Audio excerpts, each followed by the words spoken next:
कक्षा 12 भौतिकी अध्याय 2 गाउस का नियम और अनुप्रयोग। हम इसमें अब जो भाग ई है, निबंधात्मक प्रश्न जो थोड़ा-सा डिटेल में पूछे जाते हैं, 200 शब्दों में, 300 शब्दों में या कोई डेरिवेशन पूछा जाता है जिसके अंक भी ज़्यादा होते हैं, है ना? तो ये थोड़ा विस्तार से होता है, इसलिए इसको हम विस्तार से पढ़ेंगे। देखिए, इसमें हमने कुछ चुनिंदा ही प्रश्न लिए हैं। हमने संपूर्ण कोर्स को चूँकि नहीं लिया, परीक्षा के हिसाब से, तैयारी के हिसाब से ही आपका ये लेक्चर्स चल रहे हैं। तो हमने इसमें कुछ चुनिंदा प्रश्न ही लिए हैं, लेकिन लिखने का तरीका आपको इससे मिलेगा कि कोई भी निबंधात्मक प्रश्न को हम जब लिखते हैं तो टुकड़ों में लिखिए आप। टुकड़ों का मतलब होता है एक-एक पॉइंट वाइज़ अलग-अलग हिस्सों में बाँट लीजिए किसी प्रश्न को और फिर लिखिए। उससे 2 बात होगी। एक तो ये कि जब आपके पास इस तरह का नोट्स है, जो मैं अभी आपको दिखाऊँगा, तो आपको एक-एक टुकड़ा दिमाग में याद रहता है। एक-एक टुकड़ा आपके दिमाग में पिक्चर बनाता है। तो आपको परीक्षा के समय यह पेपर याद आएगा कि पेपर में कैसे वो टुकड़ा को कहाँ लिखा था, किस तरह से शॉर्ट में लिखा था। तो आपकी कोई भी गाइड बुक है, कोई भी बाज़ार में किताब आती है, वो लंबी-लंबी उसमें व्याख्याएँ लिखी होती है, लंबी रामायण होती है। हमने यहाँ ये सारा प्रिपरेशन पॉइंट वाइज़ किया है ताकि एक तो संक्षिप्त हो जाए, एक पेज में ही एक प्रश्न आ जाए और आपके दिमाग में वो प्रश्न की छवि बैठ जाए कि टुकड़ों-टुकड़ों में हम याद करेंगे। एक टुकड़ा याद आ गया, पिक्चर बनाया तो पिक्चर याद आ गया, फ़ॉर्मूला लिखे तो फ़ॉर्मूला याद आ गए और भाषा आप बनाते जाइए, ठीक है? तो लिखना भी आपको आ जाएगा और प्रश्न को याद करके बताना भी आपका आ जाएगा। तो चलते हैं। आइए जैसे एक प्रश्न निबंधात्मक डिटेल में ये आया कि स्थिर वैद्युतिकी में गाउस का नियम लिखें और एक समरूप आवेशित अचालक गोले के कारण विद्युत क्षेत्र की तीव्रता ज्ञात करें, जबकि गोले के अंदर हो, बाहर हो बिंदु और जबकि बिंदु गोले के अंदर हो। तो अब हमको इसमें क्या पूछा? गाउस का नियम पूछा। फिर क्या पूछा? समरूप आवेशित अचालक गोला का कारण पूछा। फिर क्या पूछी? तीव्रता पूछी और गोले के बाहर पूछी, अंदर पूछी। हमारे दिमाग में खाका बन गया कि 4 चीज़ें पूछी हैं। तो देखिए, लिखने का तरीका और अपना नोट्स बनाने का भी तरीका जो आपका है, हमने इसको देखिए पहले अपन बाद में समझेंगे, पहले इसको देख लीजिए किस तरह से लिखा है। हमने लेफ्ट में एक कॉलम बनाया, सबसे पहले गाउस का नियम लिख दिया। उसके बाद गोले की बात आई, तो सेकंड पॉइंट को हमने टुकड़े में, मैं जिसको टुकड़ा कह रहा हूँ, इस टुकड़े में हम गोले के बाहर बिंदु पर विद्युत क्षेत्र निकालना है, तो हमने ऐसी कंडीशन की एक डायग्राम बना दिया और फिर उसका फ़ॉर्मूला निकाला। और तीसरे पॉइंट पे जब हमको पूछा कि गोले के अंदर बिंदु पर विद्युत क्षेत्र की तीव्रता निकालनी है, तो हमने वैसा डायग्राम बनाया और फिर वैसा फ़ॉर्मूला निकाला। तो 3 टुकड़ों में जब आपने नोट्स बनाया, तो आपको 3 टुकड़े दिमाग में अलग-अलग बैठे और इनका पिक्चर आपके दिमाग में बैठा। यही चीज़ आपकी भले गाइड बुक हो, चाहे टेक्स्ट बुक हो सकता है 2 पेज, 3 पेज में लंबी-लंबी उसकी व्याख्या लिखी होगी, तो आप गड्ड-मड्ड हो जाता है आपका दिमाग में कि अंदर वाला बिंदु का में फ़ॉर्मूला कहाँ चला और बाहर वाला कहाँ चला। और इस वाले में ये जो मेरा पैटर्न है, इस पैटर्न में आपको एक ही पेज पे दोनों चीज़ मिल गई, तो आपको तो याद एक ही पेज रखना है। आपके दिमाग में भी एक पेज की ही छवि आएगी। तो इसलिए मैं बार-बार जोर देता हूँ कि कभी भी नोट्स आप बनाएँ अपने, तो टुकड़ों में बनाइए और एक-एक प्रश्न को टुकड़ों-टुकड़ों में लिखिए। जाँचने वाले को भी कॉपी बड़ा अच्छा लगेगा कि वो देखेगा कि हाँ, इसने डायग्राम बनाया, ओके, बिल्कुल सही बनाया। इसने थोड़ी-सी व्याख्या दी, सही बनाई। हो सकता है कहीं गलत हो जाए। इसने फ़ॉर्मूला को डिराइव किया, हो सकता है कहीं थोड़ी-सी मिस्टेक कर दी। तो उसको एक-एक आपकी इस बात का आइडिया लगेगा कि स्टूडेंट को आता तो है, ये यहाँ मिस्टेक कर गया। और वही आप एक रामायण की तरह अगर लिखेंगे शुरू से अंत तक, तो ना आपको पता पड़ेगा कि आप कहाँ गलती कर गए, ना पढ़ने वाले को लगेगा कि ये क्या लिख रहा है, कहाँ पहुँच रहा है। और तीसरा, पढ़ने वाले को भी, कॉपी जाँचने वाले को भी बड़ा एक अच्छा पिक्चर टाइप का पूरा जवाब मिलेगा, तो वो अच्छा इंप्रेशन डालता है। तो सारे आपके जो नोट्स हैं, सारे जो आपके लेक्चर्स हैं, ये जो जिस पे हम व्याख्यान दे रहे हैं, ये सारा ही मटेरियल इस पैटर्न पर तैयार किया गया है। चलिए, तो प्रश्न क्या था? स्थिर वैद्युतिकी में गाउस का नियम लिखें और समरूप आवेशित अचालक गोले के कारण विद्युत क्षेत्र की तीव्रता ज्ञात करें, जबकि बिंदु गोले के बाहर हो या गोले के अंदर हो। तो सबसे पहले गाउस का नियम। किसी पृष्ठ से निर्गत कुल विद्युत फ्लक्स का मान 4 पाई के, और 4 पाई के यानी 1/ε0 तथा पृष्ठ के अंदर परिबद्ध कुल आवेश के गुणनफल के बराबर होता है। हमने क्या लिखा? देखिए सारी चीजें आ गई इसमें, पृष्ठ भी आ गया, उससे जो निर्गत निकलने वाला कुल विद्युत फ्लक्स है वो भी आ गया, और उसका मान क्या हुआ? 1/ε0, मैंने एपोस्ट्रोफी कॉमा में लिखा है एक टुकड़ा, या 1/ε0 तथा पृष्ठ के अंदर परिबद्ध कुल आवेश। अब पृष्ठ के अंदर शब्द लिखा है, बाहर नहीं है। यहाँ आपको एक एक शब्द पूरा लिखना पड़ेगा, तब परिभाषा कंप्लीट हो रही है कि पृष्ठ के अंदर जो है और क्या है, परिबद्ध कुल आवेश है, जो बंधा हुआ आवेश है। तो एक टुकड़ा क्या हुआ? पृष्ठ के अंदर परिबद्ध कुल आवेश, और दूसरा टुकड़ा क्या हुआ? 1/ε0, इन दोनों के गुणनफल के बराबर होता है। गाउस का नियम ये बोलता है।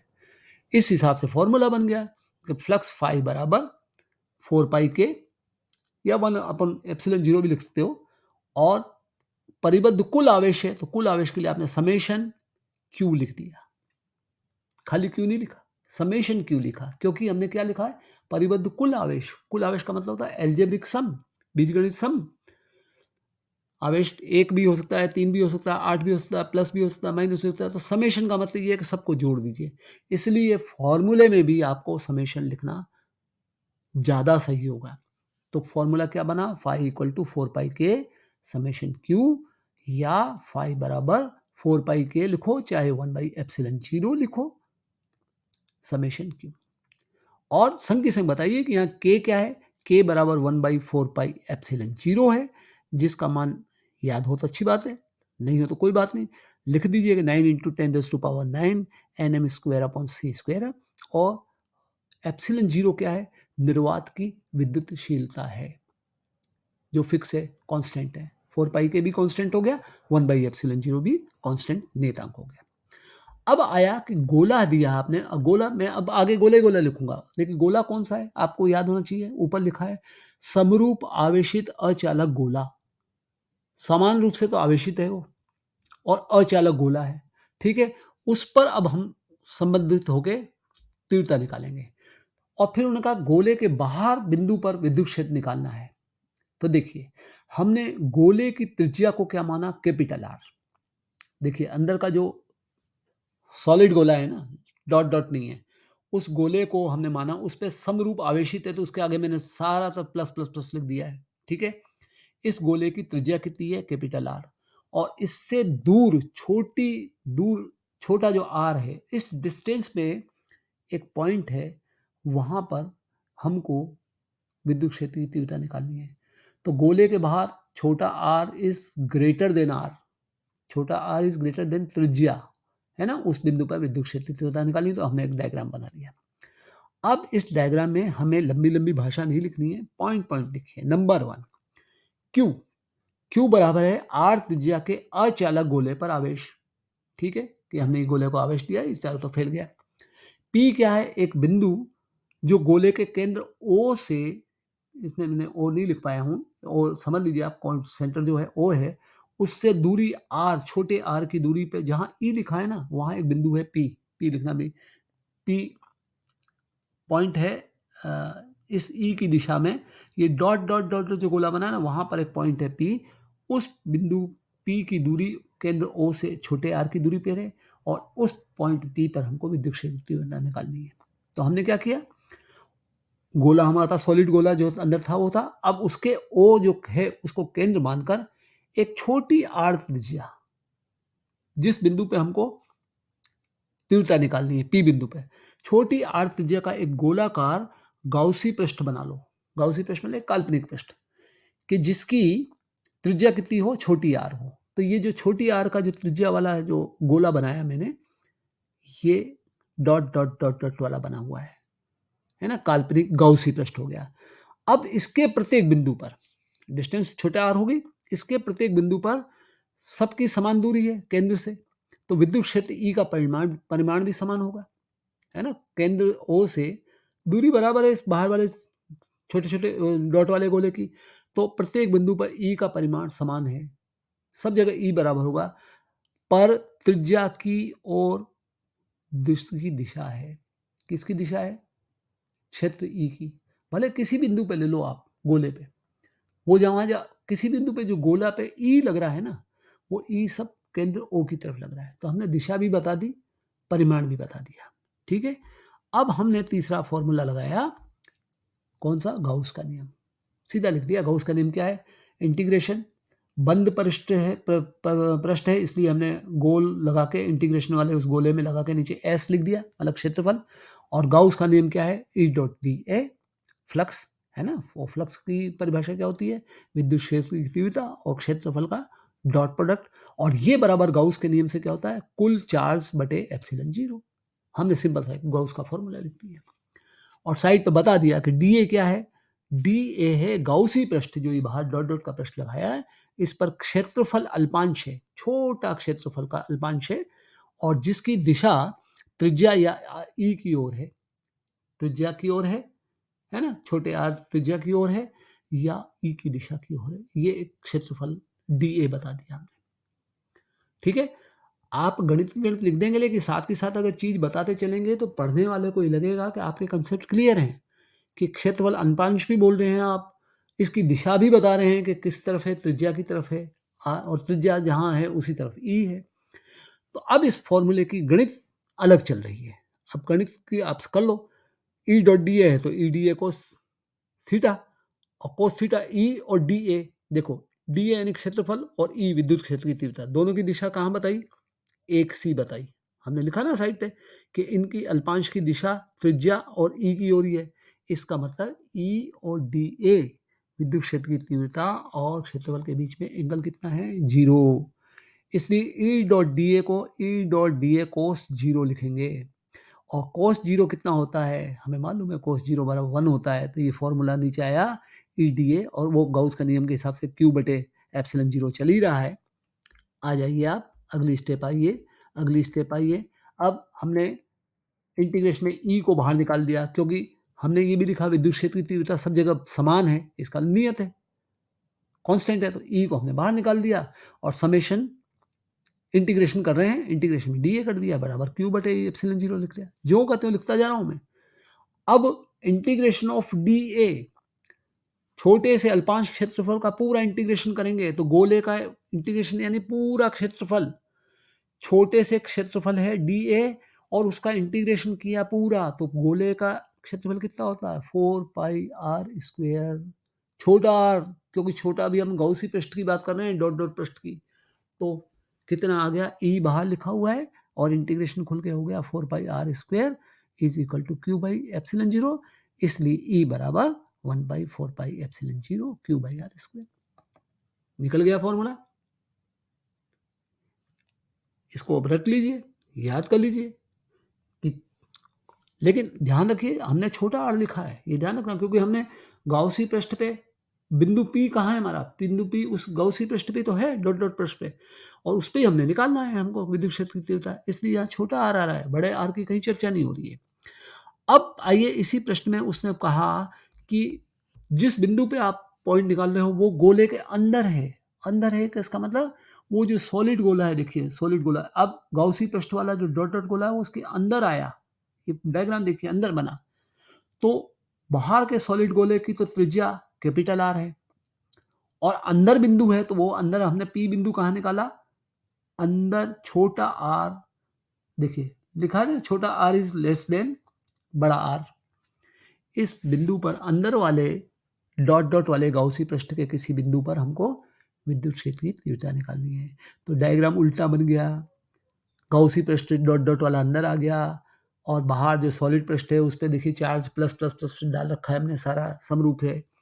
वापस हमने वो साइड पे लिखा कि P बराबर है ना, P आवेशित गोले के अंदर छोटे आर की दूरी पर एक स्थित बिंदु है ना, एक गोला बनाया हमने छोटे आर की त्रिज्या के बराबर का, तो वहां पर उस छोटे गोले, छोटी त्रिज्या वाले गोले के ऊपर एक पी बिंदु है, और गोले के केंद्र ओ को केंद्र मानकर, है ना, गोले का केंद्र ओ था, उसको केंद्र मानकर हमने छोटी आर त्रिज्या का एक गोलाकार गाउसी पृष्ठ बना लिया अंदर। ठीक है, अब वापस वही बात, Q बराबर छोटे आर त्रिज्या के गोले के अंदर का आवेश है, अंदर गोले पे आवेश चला गया। ठीक है, और आवेश बराबर क्या होता है? घनत्व इंटू आयतन। तो आवेश घनत्व इंटू आयतन होता है। आवेश घनत्व कितना है? आवेश घनत्व क्या होता है? कुल आवेश, कितना अंदर आवेश है? Q बटे आयतन। आयतन क्या होता है गोले का? 4/3 पाई आर क्यूब। अब देखिए यहाँ फर्क क्या है? यहाँ कैपिटल आर आया। क्यों कैपिटल आर आया? क्योंकि चार्ज किस पे था? अंदर का गोला तो काल्पनिक है, चार्ज तो बाहर वाले गोले पे है ना, सॉलिड पे। और सॉलिड गोले की त्रिज्या कितनी है? Capital R. इसलिए हमने आवेश घनत्व में 4/3 पाई आर क्यूब बड़ा वाला आर लिया आयतन का। तो ये आवेश घनत्व की मात्रा होगी इनटू अब आयतन। अब हम किसकी बात कर रहे हैं? अब हम गोलीय पृष्ठ, उसकी गॉसियन पृष्ठ की बात कर रहे हैं, डॉटर वाले की। उसकी त्रिज्या कितनी है? छोटी आर। तो उसका आयतन कितना लिखा हमने? 4/3 पाई छोटा आर क्यूब। कर लीजिए सरल, गणित की बात आ गई। तो आपका आ गया Q बराबर Q R cube upon are capital cube. अब गाउस का नियम लगा दो।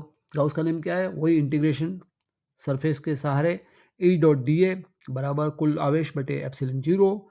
और कुल चार्ज जो आया, कुल चार्ज हमने ऊपर निकाला है Q R cube upon epsilon zero are cube, है ना, वो वैल्यू हमने लिख दी और चलते गए इसी से फॉर्मूले से। तो वापस वही बात आई कि इंटीग्रेशन और आगे अंदर लिखा है डी ए, छोटा अल्पांश का क्षेत्रफल है और छोटे अल्पांश क्षेत्र का ई और डी ए की समान दिशा है और ई का मान पूरे पृष्ठ पर समान है। तो ई का मान समान होने से कांस्टेंट हो गया, तो ई हमने बाहर निकाल दिया इंटीग्रेशन के चिन्ह से। और इंटीग्रेशन डी ए यानी पूरा क्षेत्रफल हमें निकालना है, तो गोले का क्षेत्रफल हमने निकाल दिया सर्किल का 4 पाई आर स्क्वायर, छोटा आर स्क्वायर, क्योंकि गाउसियन पृष्ठ की बात हो रही है, बिंदु पी जिस पे स्थित है। तो फॉर्मूला चला ई डॉट 4 पाई छोटा r square is equal to q छोटा r cube upon epsilon zero are cube. और इससे कैलकुलेशन हो गया ई बराबर 1/4 पाई एप्सिलॉन जीरो क्यू छोटा r upon capital R cube. निकल गई आपकी वेरिफिकेशन, वेरिएशन हो गया, आपका मतलब डेरिवेशन हो गया। इस तरह से आप चले तो आपको कोई रटने की जरूरत नहीं है, कंफ्यूज होने की जरूरत नहीं है। आप एक एक, पहले तो आपने टुकड़े बना लिए प्रश्न के, फिर टुकड़े में आपने पॉइंट पॉइंट पॉइंट बना लिया, पहले क्यू लिख दिया, फिर ये लिख दिया, लास्ट में जब सब चीज आ गई तो आपने गाउस का नियम लिख दिया, गाउस का नियम लिखा गया, आगे बढ़ गए। फिर डॉट प्रोडक्ट आया तो दिमाग में इमीडिएट आया कि दोनों के बीच में कोस थीटा, थीटा जीरो है तो कोस जीरो बराबर 1 आ गया, फॉर्मूला अपने आप निकल गया। चलिए दूसरा प्रश्न, वो कहते हैं अनंत लंबाई का एक समान आवेशित सीधे तार के कारण विद्युत क्षेत्र का व्यंजक याद करें। अब देखिए, अब बात गोले की नहीं, अब अनंत लंबाई आ गई।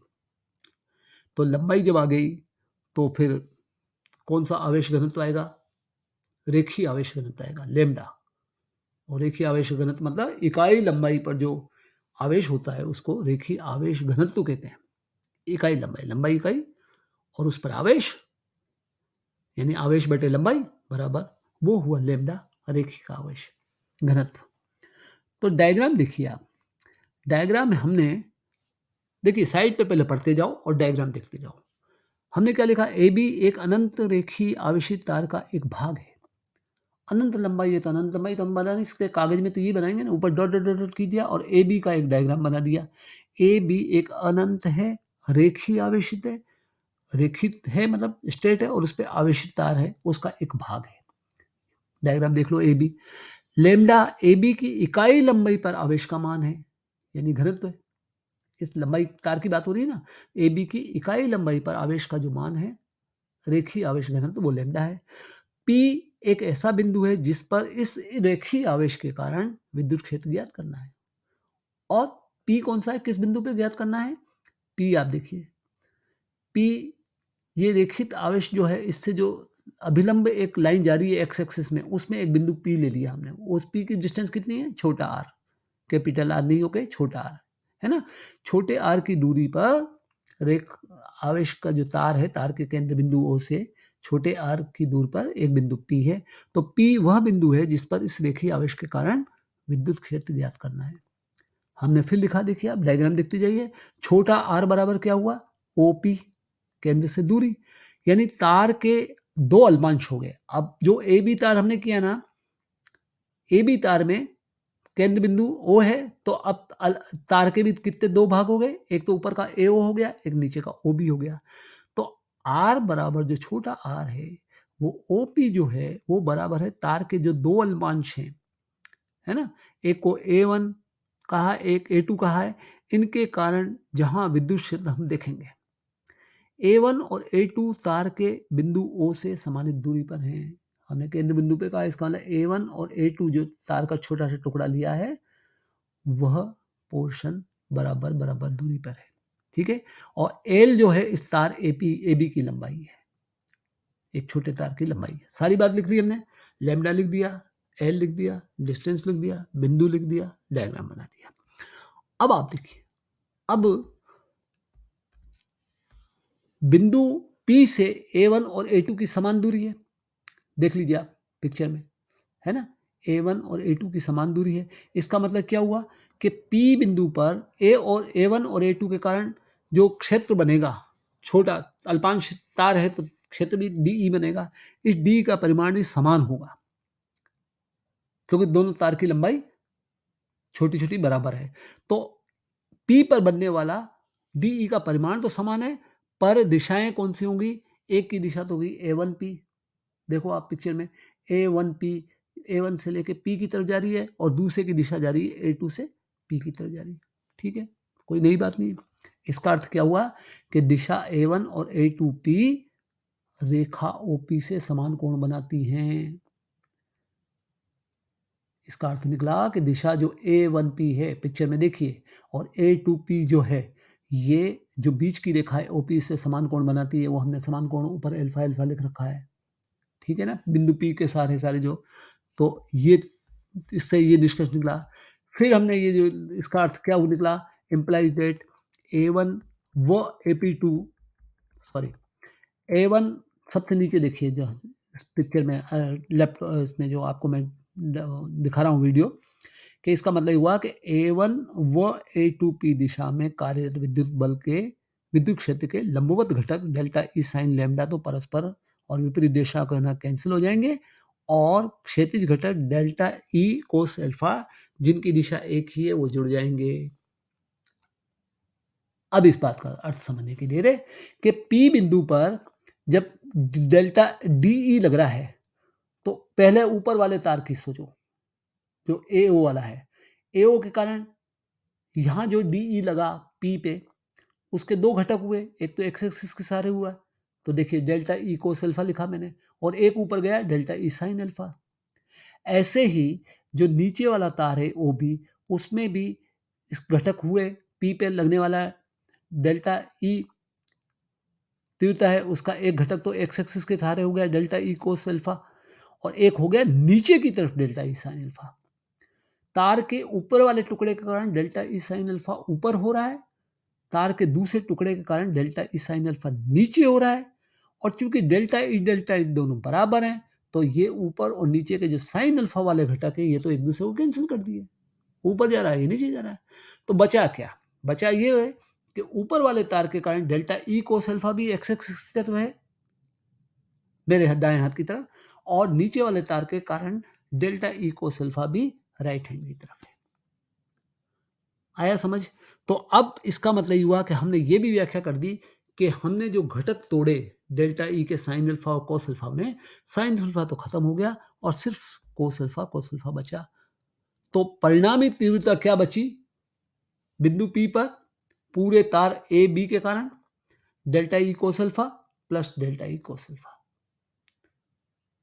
अल्पांश डेल्टा ही है, लेकिन उसका सिर्फ जो एक्स एक्सिस के अनुदिश सहारे सारे जो घटक है, वही और सिर्फ वही बचा, डेल्टा E कोस अल्फा और डेल्टा E कोस।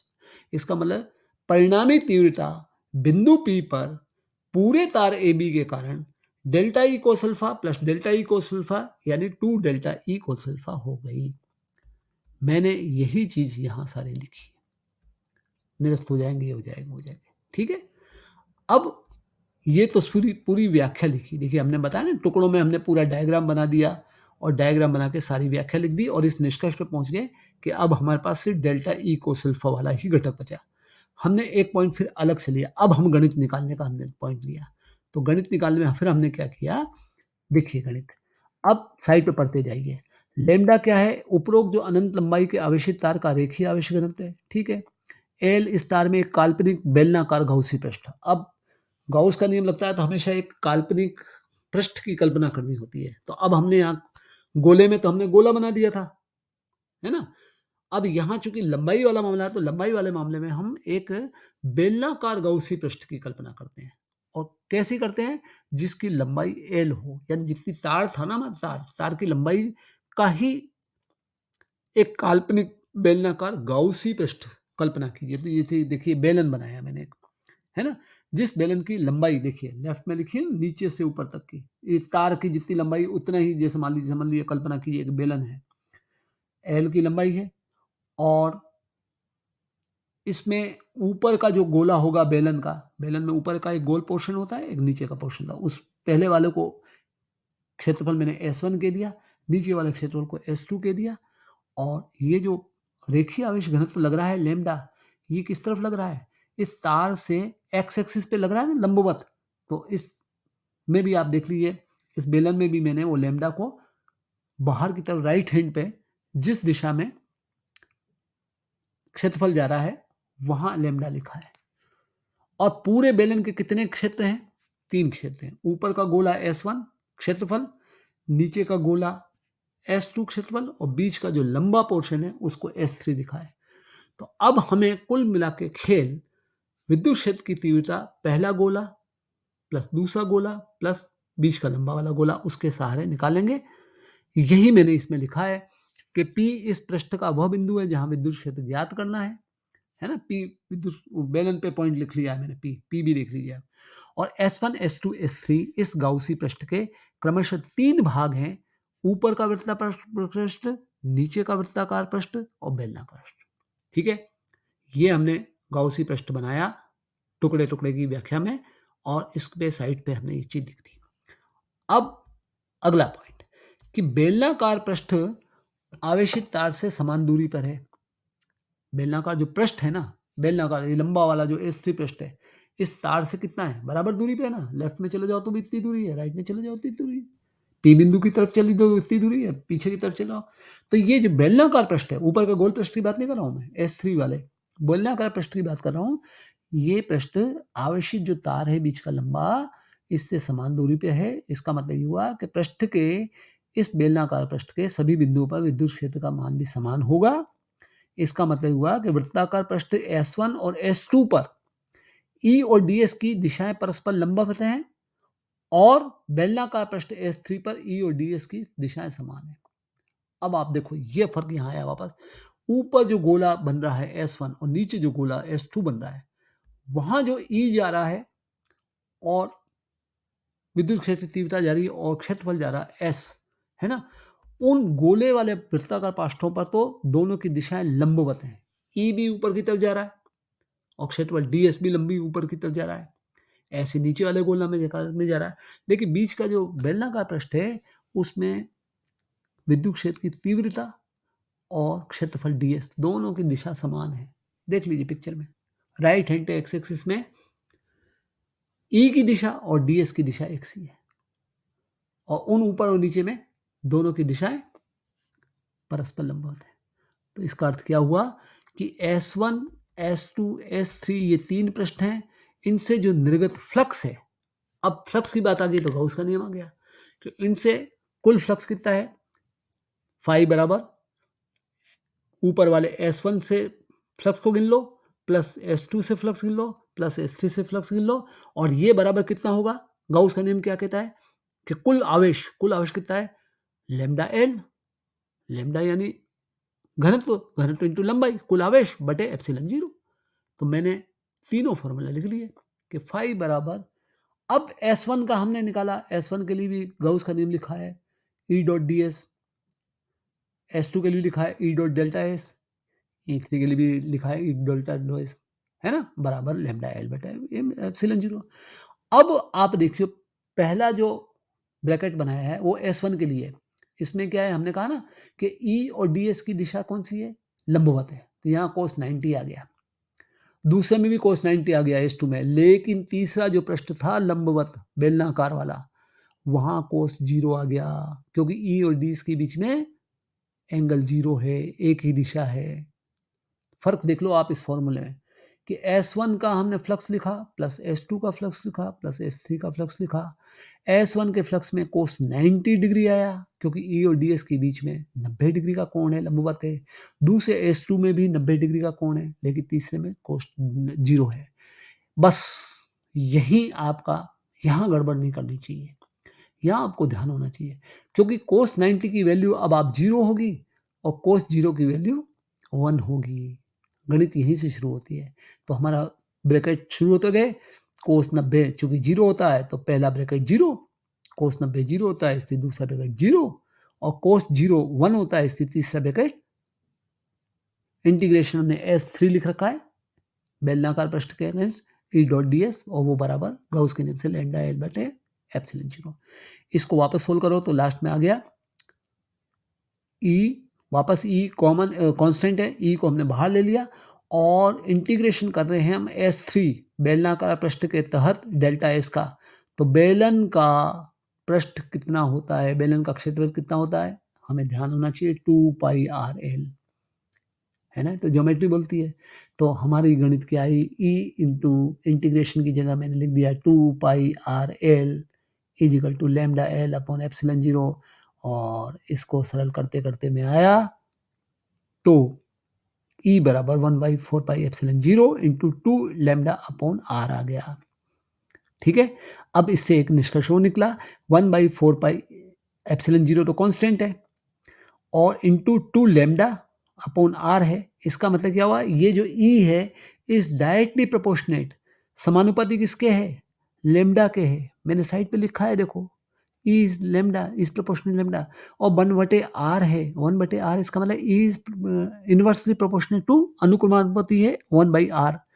तो जहाँ अनुक्रमानुपाती होता है ना, E और R अनुक्रमानुपाती है, तो उसका ग्राफ आएगा वो नीचे वाला ग्राफ है, ऐसा गोल ऊपर से घूमता हुआ आ रहा है कि E बड़ा, E व्युत्क्रम अनुपाती है, और E जो डायरेक्ट लैम्डा है, इसका मतलब E बढ़ा तो लैम्डा बढ़ा। तो ऊपर का डायग्राम ग्राफ देखो, इधर E बढ़ा इधर लैम्डा बढ़ा, तो एक सीधी स्ट्रेट लाइन है।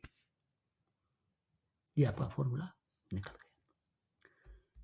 इसी पैटर्न पे अब हर क्वेश्चन भले कुछ भी कहें, आप ये देखते जाइए कि पृष्ठ की बात हो रही है तो पृष्ठ के फॉर्मूले लगेंगे, है ना, क्षेत्रफल के, बेलन की बात होती है बेलन के लगेंगे, परत की बात होती है परत के लगेंगे।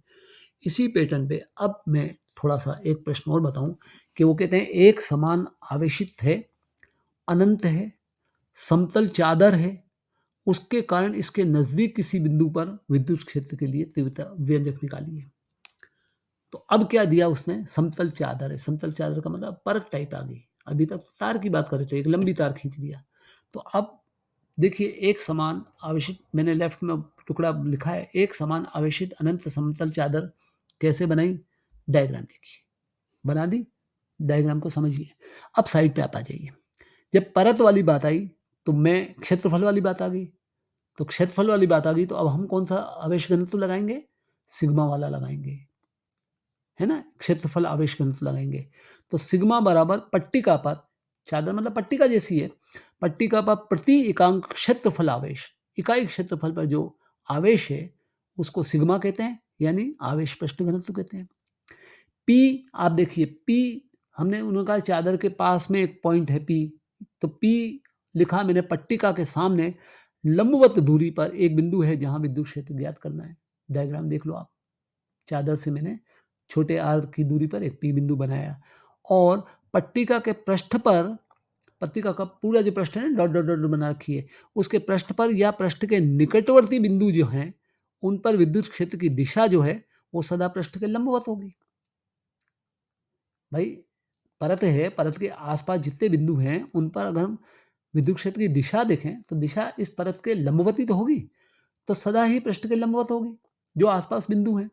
इसलिए देखा है डायग्राम में आप लिख देखिए, परत के बीच का जो केंद्र बिंदु है ना O, उसके लंबवत तीव्रता E की दिशा दिखाई है, एक्स एक्सिस के तहत मेरे राइट हैंड पे। वापस वही बात आ गई, यहाँ भी हमने फिर वही 2 टुकड़े कर लिए, है ना? और 2 टुकड़े, अब देखिए अगला पॉइंट आया। अब हमने भी अब यहाँ बेलन हमने बनाया। देखिए तार के मामले में तो हम तार की लंबाई को आधार बना के बेलन बना दिया। यहाँ परत आई, तो हमने परत के अंदर घुसने वाला एक बेलन बना लिया। और अंदर घुसने वाले बेलन में अब की बार हमने क्या किया, दूसरा डायग्राम देखो, साइड पे पढ़ो। 2r, छोटा r लिखा है। 2r एक काल्पनिक बेलनाकार गाउसी पृष्ठ है, उसकी लंबाई है 2r, है ना? जो परत के अंदर घुस रहा, आधा परत के बाहर निकल गया, आधा परत के राइट पे निकल गया, है ना? मैं एक लंबा सा कागज अगर हवा में कर दूं और एक डंडी घुसाऊं उसमें से, लेफ्ट से राइट तक, तो वो डंडी आधी तो कागज के उधर निकलेगी, आधी उधर निकलेगी। तो मैंने ये माना है कि वो जो बेलन में सोच रहा हूं, वो बेलन 2r लंबाई का है, जो आपकी इस दी हुई परत के अंदर से घुस के आधा उधर निकल रहा है, आधा उधर निकल रहा है। तो मैंने लिखा है यहाँ 2r इज इक्वल टू काल्पनिक बेलनाकार गाउसी पृष्ठ की लंबाई है, और कुल चार्ज Q कितना होगा, सिग्मा ए। आवेश कितना है, आवेश घनत्व लिख दिया सिग्मा, क्षेत्रफल आवेश घनत्व, और कुल क्षेत्रफल, क्षेत्रफल को गुणा कर लो घनत्व से, तो कुल आवेश आ गया Q बराबर, है ना? और ये आवेश कौन सा होगा, ये जो गाउसी पृष्ठ मैंने बनाया ना, गाउसी पृष्ठ काल्पनिक, इसके अंदर का आवेश है। तो गाउस का नियम क्या लग गया, फाई बराबर वही integration E dot D A is equal to E D A dot cos of theta. Okay, formula number 1 लिख दिया मैंने एक। ये क्या हुआ, इस गाउसी पृष्ठ से निर्गत फ्लक्स, जो बाहर निकल रहा है फ्लक्स, बल रेखाएं निकल रही है, फ्लक्स की कीमत है। और थीटा क्या है, क्षेत्रफल सदिश जो डी ए है और विद्युत क्षेत्र ई है, उसके मध्य का कोण है ना, ई डॉट डी ए, इसका दोनों के बीच का कोण थीटा है, क्षेत्रफल सदिश के और विद्युत क्षेत्र ई के मध्य कोण। ये डायग्राम आप समझ लीजिए। अब मैंने गणित निकाली है। अब तीसरी चीज आई, आप अब व्यंजक की गणना। मैंने कहा ना, टुकड़ों टुकड़ों में हम चल रहे हैं, एक एक टुकड़ा क्लियर होता जाएगा, दूसरे में कहीं गलत नहीं होगा, और हमारे लिखने का तरीका और कॉपी जांचने वाले को भी सीधा सीधा पता पड़ेगा, इसने ये चीज़ समझाई, ये चीज़ समझाई, ये चीज़ समझाई, ये चीज़ समझाई। कहीं थोड़ी सी भी गलती कर दोगे तो आपके नंबर ज़्यादा नहीं काटेगा। तो व्यंजक की गणना कर रहे हैं कि अब इस बेलनाकार गाउसी पृष्ठ के 3 भाग हैं। जब बेलन की बात करते हैं वापस 3 पृष्ठ हो जाते हैं ना, एक तो बेलन का ऊपर का गोला, नीचे का गोला, और फिर लंबा जो बेलन का भाग होता है वो। तो इस बेलनाकार गाउसी पृष्ठ के भी 3 भाग हो गए। कौन कौन से हो गए, एक तो परत के एक और अंत का पृष्ठ S1, एक परत के दूसरी ओर पृष्ठ S2, और एक परत के बेलनाकार पृष्ठ S3। देखिए ये दूसरा फोटो देखिए आप, इसमें परत के एक साइड पे S1 है बेलन का, परत के दूसरी साइड पे S2 है, और बीच में बेलनाकार जो है वो S3 है। अब बेलन की कल्पना कीजिए आप, दोनों साइड के गोले S1 S2, और बीच का लंबा वाला बेलन वाला पार्ट S3। वापस वही बात आएगी, किसकी दिशा कहाँ जा रही है, और बिंदु P कहाँ से निकल रहा है, छोटे r से। फोटो देखिए आप, इसी दिशा से विद्युत क्षेत्र की तीव्रता E भी निकल रही है। लेकिन जो क्षेत्रफल है वो आप देखिए, S1 और S2 जो बाहर के गोले हैं, उनमें क्षेत्रफल अंदर की तरफ आ रहा है ना, उसकी दिशा लंबवत अंदर की तरफ है, और बीच में जो बेलनाकार वाला क्षेत्रफल है वो उसकी दिशा S3 अंदर है, और उसी के सहारे छोटा जो अल्पांश क्षेत्रफल है मैंने वो DA लिखा हुआ है। ठीक है, तो इस बेलनाकार गाउसी पृष्ठ के 3 भाग हुए। परत के अंदर अंत्य पृष्ठ S1, दूसरी पृष्ठ S2, और बेलनाकार पृष्ठ S1 में क्या है, यहां विद्युत क्षेत्र पृष्ठ के लंबवत है, विद्युत क्षेत्र पृष्ठ के लंबवत है। देखिए S1 ये बाहर का गोला राइट हैंड पे, इसमें लंबवत है E, और क्षेत्रफल लंबवत, गोला है ना, गोले में हमेशा क्षेत्रफल बाहर निकलता है, और E कहाँ जा रहा है, E राइट पे एक्स एक्सिस पे जा रहा है, तो यहाँ E और क्षेत्रफल के बीच में लंबवत है। तो आप देख लीजिए यहाँ भी मैंने वही लिख दिया है कि अंत पृष्ठ जो S1 है, यहाँ विद्युत क्षेत्र जो है पृष्ठ के लंबवत है, यानी थीटा बराबर 0 डिग्री है। तो थीटा बराबर 0 डिग्री होती है, कोस थीटा 1 हो गया। दूसरी ओर का अंत पृष्ठ जो है वहां भी विद्युत क्षेत्र जो है पृष्ठ के लंबवत है, तो थीटा बराबर 0 हो गया, है ना। और तीसरे में थीटा बराबर 90 डिग्री हो गया, तो कोस थीटा बराबर 0 हो गया। ओके, अब नहीं भी हो तो आप ये याद रख लो कि हमने 3 पृष्ठ बांटे हैं, 3 पृष्ठ का हम टोटल लगाएंगे विद्युत क्षेत्र की तीव्रता का। 2 जो गोले वाले पृष्ठ हैं उसमें कोस 0 डिग्री लगेगा, इसलिए कोस थीटा 1 हो जाएगा, और बीच वाले में थीटा 0 डिग्री लगेगा, इसका मतलब कोस थीटा 1 लग जाएगा। तो अब समीकरण 1 से आ जाओ कि कुल फ्लक्स कितना हुआ, फाई बराबर integration of E D A cos theta, यानी S1 के कारण फ्लक्स प्लस S2 के कारण फ्लक्स प्लस S3 के कारण फ्लक्स, यानी S1 के कारण ई डी ए कोस थीटा, फिर S2 के कारण ई डी ए कोस थीटा, फिर ई डी ए कोस थीटा। अब S1 के कारण ई डी ए कोस 0, ई और डी ए के बीच में 0 एंगल, एक ही दिशा है, और दूसरे में S2 में भी ई और डी ए के बीच में एक ही दिशा है, तो कोस 0, और लास्ट में जाके कोस 90, फर्क पड़ गया। कोस 0 आते ही शुरू की ई ए हो गया, और तीसरे में ई ए कोस 90 कारण 0 हो गया, तो कुल फाई कितना आ गया, 2EA। और कैपिटल ए क्या है, प्रति अंत्य पृष्ठ का कुल क्षेत्रफल है। मतलब यहां विद्युत क्षेत्र की तीव्रता उस बेलनाकार पार्ट के कारण नहीं हुई, दोनों साइड के जो गोले हैं उनके कारण हुई। इसीलिए हमने कैपिटल ए बराबर प्रति अंत्य पृष्ठ का कुल क्षेत्रफल लिखा है। ठीक है, अब गाउस के नियम से फाई बराबर 1/एप्सिलॉन 0 इंटू परिबद्ध आवेश होना चाहिए, इसलिए फाई बराबर क्या होगा, 1/एप्सिलॉन 0 इंटू परिबद्ध आवेश कितना, सिग्मा ए। सिग्मा ए का मतलब आवेश घनत्व इंटू क्षेत्रफल, यही तो आवेश हुआ कुल। तो गाउस का तो नियम कहता है फाई बराबर 1/एप्सिलॉन 0 इंटू सिग्मा ए, समीकरण नंबर 3, और हमने ऊपर से निकाला फाई बराबर समीकरण 2 में 2EA, दोनों को बराबर कर दो, तो 2 और 3 समीकरण से 2EA बराबर 1/एप्सिलॉन 0 सिग्मा ए, यानी E बराबर सिग्मा अपॉन 2 एप्सिलॉन 0।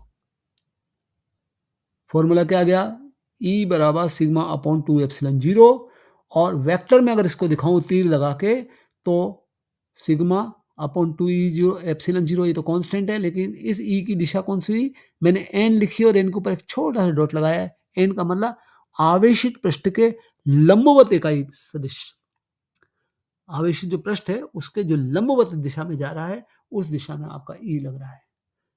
वापस वही बात आई, E बराबर सिग्मा अपॉन 2 एप्सिलॉन 0, इसका मतलब 2 एप्सिलॉन 0 तो हुआ कांस्टेंट, और ऊपर सिग्मा है, इसका मतलब E is directly proportional to, समानुपाती हुआ सिग्मा के, इसका मतलब दोनों के बीच में ग्राफ खींचोगे तो एक स्ट्रेट लाइन आएगी।